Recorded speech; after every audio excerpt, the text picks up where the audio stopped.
He's not a difficult horse to handle, but he does have a personality and a character, which most individuals do. He wants to get on with his life, and he's generally a pretty happy horse. He's healthy, he's got a good constitution, so he had the prerequisites to be a good horse, and most importantly, he wants to be a competitor on the racetrack. 都乖嘅，都好易照顧嘅，有時好黐人嘅。佢脾氣都好大㗎，越嚟越 friend 咧，越嚟越親密。佢會走埋嚟黐住你，撳你膊頭嘅，撳住你膊頭黐實你咁樣。佢唔俾你走啊！隻馬跑完之後好乖好定嘅，佢都知佢自己盡晒力㗎啦，跑得好好㗎啦。He didn't stamp himself as a Group 1 winner. He looked like he was just below that level. He raced very consistently amongst the good horses, but 2.5 lengths off them. And mostly those horses that are rated around 115, that's where they're entitled to finish. But occasionally the champion has an off day and you're lucky enough to get the major end of the prize money.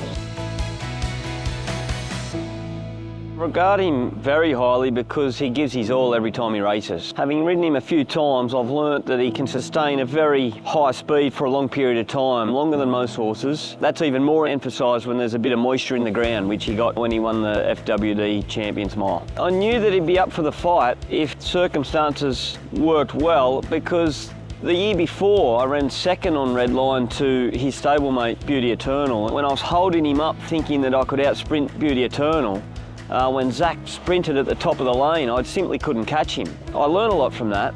I was able to get to the front on Red Line's own terms and then travel comfortably. Once we built up from the top of the straight, I could sense Voyage Bubble come and challenge for the victory. To be brutally honest, I expected him to sort of sail past, but I was hugely confident that Red Lion would have the other horse's measure, and he showed the courage in that win that I feel every time I ride him. I actually thought that on the line we'd been caught. But no, it was a great feeling, and to be honest, I just felt great for the horse because he's a consistent top-line performer who might be within 2 lengths of the best horses, but deserved his victory, and I was delighted to be a part of it. Group 1 wins are hard to come by, and that's something that I've been reminded of since coming to Hong Kong. I must admit I didn't expect the win, but it was no surprise whatsoever to see him win, and it really is a fitting result for the horse, and to be a small part of it gives me great satisfaction.